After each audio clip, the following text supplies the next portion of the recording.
than everybody else. Oh my gosh, it did. My hair is so stuck in there. Seriously. Okay, you're recording.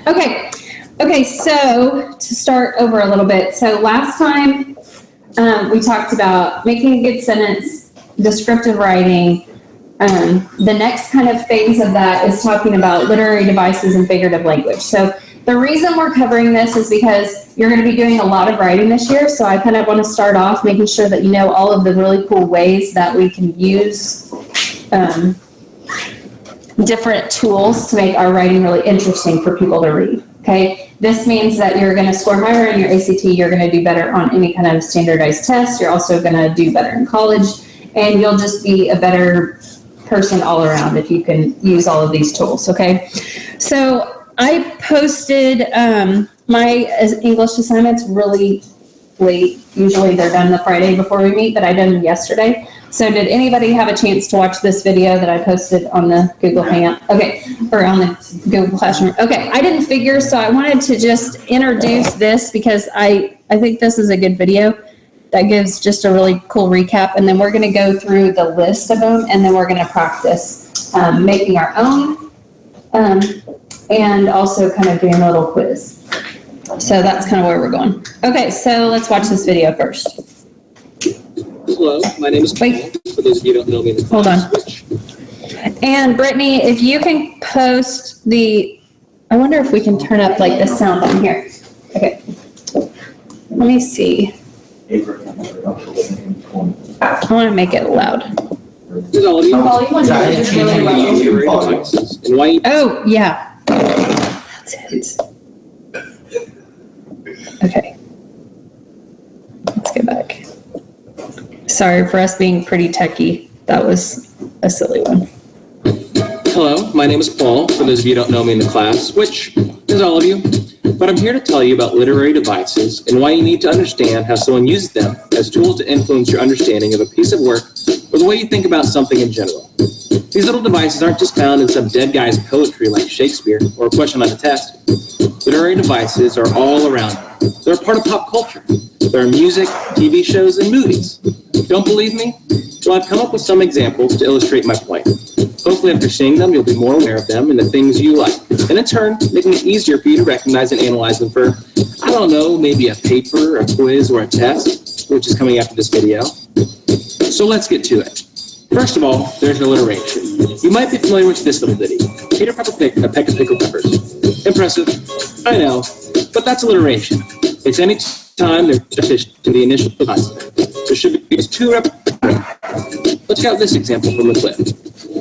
That's why my friends in school used to call me the G. That's funny. I thought they called you Big Head Burton. Don't you ever say that name? I know it was you that started that. I'm sorry, Gus. I have a knack for alliteration. I'm a slave to it. Besides, how many words start with B, really? About 1,000? How about bold, black, beautiful? Who's going to call you Black Burton? You get my point, Sean. All right. Illusion. No, I'm not talking about the thing you see at a magic show. It's any reference to a famous person or event in life. Smalls, you mean to tell me that you went home and swiped a ball that was signed by Babe Ruth, and you brought it out here and actually played with it? And actually played with it? Yeah, but I was gonna bring it back. But it was signed by Babe Ruth. Yeah. You keep telling me that. Who is she? Smalls, Babe Ruth is the greatest baseball player to ever live. I mean, people say he was less than a god, but more than a man. Then there's foreshadowing. It gives you a hint as to what's going to happen next. Check out this example. To the computer! So, you're sure this is safe? Don't worry. I have a dangerometer that lets us know if the food is going to overmutate. What happens if the food overmutates? I don't know. But that'll never happen. Hyperbole is possibly the most significant literary device of all time. This is my favorite. Well, maybe not, but it is a figure of speech involving an exaggeration. They all paid for a semester's tuition. Oh, yeah. $10,000 a piece. I stopped counting out the first 100 checks. That's $74 million. It's $1 million, Glenn. Yeah, in human dollars.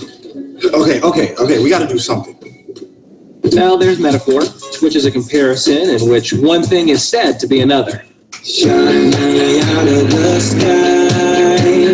You're my kryptonite. You keep making me weak. Yeah, frozen and can't breathe. Onomatopoeia. Not only is it fun to say, but it's the use of words to imitate the sounds they describe. In the words of the great chef, Emeril Lagasse, bam.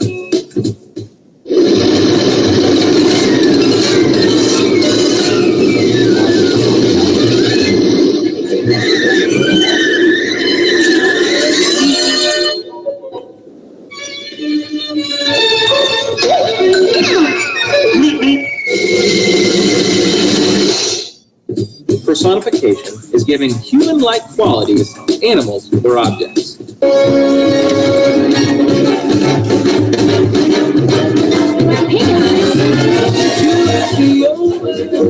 And over and over. Have you seen my big Godzilla hat? Taught them everything they know. Now there's simile, a figure of speech involving comparisons between unlike things using like, as, or as though.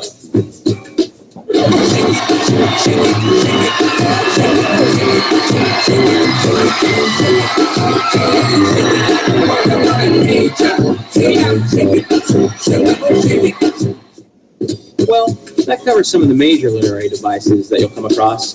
So next time you have to analyze a passage, ask yourself, why did this person choose to use this device? How does it enhance the message they're trying to get across? Think about these examples we went over today, and pay attention the next time you're watching TV or a movie. The more you practice, the easier it will come to you when you need it. Okay. So these are things that you are literally taught in English from when you were little, but it's practice of not only recognizing it, but being able to write your own metaphors, alliterations, and all of these things. Because if you are able to recognize and write all of these things, then I promise you, it makes your writing so much better. So let's first kind of go through the list, and I just want to kind of go through and have you guys, we'll kind of read the definition. There are actually some definitions that I want you to define and keep in your writing notebook, okay? So you always have academic vocabulary words as part of that assignment, so you need to make sure you're defining them. All of them should be defined right here. All you have to do is copy them down. So I want you guys to just go around and let's just go through the list if you want. What's your name? Douglas? Okay, will you read an analogy for me? I gotta grab my The comparison between two or more things that are similar in the same way, but unlike the others. Okay, so analogy. Graceful, clumsy, as early as to late. I lost my pen. Where'd I put it? Does that make Oh, sense? it is yours, sorry, mine is on the side of mine. Oh, okay. Okay, so these are ways that we kind of see the relation in this. This comes up a lot in like IQ tests. If you're really good at these analogies, you can really always figure them out. So student into school, patient is to hospital, toes, foot, fingers, hand. Okay, simile. Allison. Simile is a comparison that uses two things, that compares things using like or as. He is as hungry as a horse, she is as quiet as a mouse. Right. This is probably the most common device that a lot of people use. It's probably going to be the easiest one for you guys to write too. This is kind of the first beginning one as people start to learn how to write with more descriptive and meaning. This is the first device that most kids use. Okay, it's going to be really easy for you to say like that class was like death, or whatever. I mean, it's easy for you guys to do this one, okay? Metaphor is probably the next easy. You want to read? Sure. Okay. A metaphor is a comparison of two things that does not use like or as. Here my sunshine, the road was unrated. Right. So it's exactly the same as a simile. It just doesn't use like or as. Okay, Caleb. Caleb. Oh, sorry. No. You're not Caleb. What's your name? Jacob. Jacob, come on, sorry. That Caleb's his brother. I'm sorry. Do hyperbole. Uses exaggeration or overstatement for emphasis. These books weigh a ton. Right. I exaggerate like all the time. So hyperbole is always my favorite. I saw this quote one time and it said, I exaggerate 500% of the time. Like, that is so funny to me. I love hyperboles. Okay. All right, Mandy. Understatement. Expression with less strength than expected. The opposite of hyperbole. Hyperbole. Hyperbole. It is a word. Wait till we get to onomatopoeia. Yeah, this won't hurt a bit. I'll be there in 1 second. Right. So, do you not know people that are just kind of always like this? Like, you've got the person that is the hyperbole that overreacts to everything, and then the understatement person who nothing is a big deal. I have a friend who's both. Yeah. Okay. Or any given time, they just wake up and yeah. Okay. Hey, tell me your guys' names back here. What's your name again? Hayden and Nick. Hayden and Nick. Okay, I've got it now. All right, Hayden, do personification. Okay. A figure of speech in which objects or non-human organisms are given human characteristics. Trees were dancing in the wind, my computer hates me.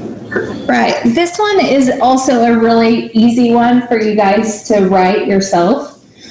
We see this a ton in Disney movies, right? Like you've got, all kind of animals that sing and talk and do stuff like that. Also, one that always comes to mind when I think of personification is, have you ever seen that movie Monster House? Where like the house is breathing and it's kind of alive and all of that. So anytime you have an inanimate object that they've made kind of have human characteristics, that's personification. Okay, a pun. Nick. Well, I can read it up list. Okay, pun? Yep. A play in words often thought humorous, they use words that have similar or identical sounds with very different meanings. For example, I wondered why the baseball was getting bigger, then it hit me. Okay, do you get that? Do you see the humor in that? Don't everybody laugh all at once. Or, example, he drove his expensive car into a tree and found out how the Mercedes-Benz.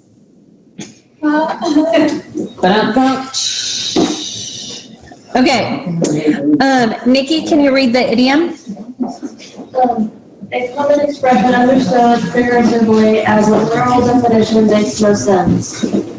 Okay, so if you were not familiar with the English language and somebody said, oh my gosh, you have ants in your pants, you would have no idea what that meant. You're like, do you literally have like bugs crawling in your jeans right now? Like that would make no sense, right? But we all know that it means you're wiggly and stuff because we grew up hearing people say this.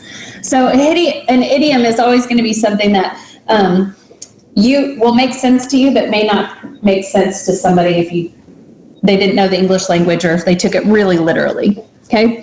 An oxymoron. Doug. A figure of speech which encourages or contradictory? Yeah, contradictory terms appear side by side. Okay, these are always funny to me. I saw, what was the one that I always see? I saw a news article one time that said it was a near fatality accident or something like that. Like they were almost dead. They were mostly dead, kind of like from Princess Bride. So jumbo shrimp. You cannot be jumbo and shrimp. I mean, you can, but it's like they're like the juxtaposition of those two things is kind of interesting. Act naturally. If you're acting, are you really natural? You know, alone, together. Like, these are ways that it's like the two words together make sense, but they're also complete opposites of each other. Okay, irony. The use of words to convey the opposite of their literal meaning. A statement or situation where the meaning is contradicted by the appearance or presentation of the idea. Example, it was ironic that the fire station burnt down. Or you would wake up and you are now late for work and then there is a traffic jam. Right. So, I mean, there's like a whole song by that Alanis Morissette girl on the whole irony thing that, that's a really good device that would probably be easy for you guys to write as well. Okay, so onomatopoeia. My own children, this is like their favorite one because they just like to say the word because it's really, yeah. It's not enough. So, it's so, not a word. yeah. Honestly, I'm a really good speller. I have such a hard time writing this word. It's so hard. But, you know, they are, sorry, I'll let you do the next one. But it's like, bang, beep, buzz, like whatever the word is, it makes that sound too, okay? So I think it's probably one of the easiest to recognize, but it's the hardest one to say. Okay, illusion. Makes a reference to Representation of. representation of a place, event, literature, work, myth, or work of art, either directly or by Implication. Okay, so example, chocolate was her Achilles heel. That means like her weak spot, reference to Achilles. Or, you know, back when they were talking about Babe Ruth, or, you know, I don't know, like I'm always, somebody's acting really, I don't know the right word. It alludes to something else that's happened, basically. Right. I mean, and it's usually somebody famous. Like if my son's being like, oh, trying to be really cool, I'll be like, quit being like, trying to be like Justin Bieber or something. You know, I mean, it's just, I mean, anything like that. Not even that he's cool. You know what I'm saying? Bieber is not cool. I know, I know. That's kind of what makes it funny too, but you get my point. Okay, now do, the next one. A figure of speech using a word that is part to represent a whole to represent a part, or a material to represent an object. His parents bought him a new set of wheels, new car. Right. Okay, Symbiote. This is one that we don't really see very much. We'll kind of skip over that one. Okay, cliche. An often repeated or used phrase or statement that has been used so much it has become trite and kind of meaningless. An example of cliche expression is walk a mile in another's shoes. Okay, this is actually one that is a device, but I want you to try to avoid this at all costs. When teachers or anybody that is going to be grading any of your writing, they do not like to see cliches, okay? Because it's showing that you're being unoriginal and you can't come up with something on your own. Okay, so whenever you're doing like similes or, you know, or metaphors and you're describing something, try to stay away from ones that are really common expressions that we hear all the time. Okay, so this is one that we like do not ever, oops, sorry, I guess I can't write. Here. Like we don't, I really don't want you to use that one. I want you to recognize it, but I don't want you to use it. Okay, all right, and generalization. Hayden. What did you say? Generalization.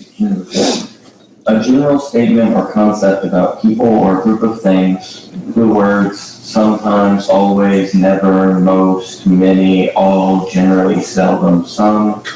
Example, everybody loves chocolate. Right. We see this a lot, like in opinion, fact versus fact, right? I mean, it has to be an opinion when you say like, everybody loves school, right? Because that's not true. I mean, you can kind of say it if you want, but it's not believable, right? So this is another one that we kind of don't really want to use very much, okay? It kind of dilutes what you're trying to say. All right, so now that we've kind of gone through all of those, do you guys feel like you kind of have a grasp that if I gave you some, you could figure them out? Yeah? Okay, so I want you to get in a group, get with a partner, or get with like, you know, one or two people. So Nick, you may need to come around over here. So get somebody that looks the least scary to you and partner up. Okay? Who does not look scary? Nikki, do you want to work with Jacob? Or do you guys like, how just get in a group? Or Mandy, or however. Okay, what are we doing? I'll tell you in a second. Do you have a partner? I mean, pretty much all the tongue twisters are all really good alliterations, right? But I have some really funny ones. You do? It's of people who wrote their own tongue twisters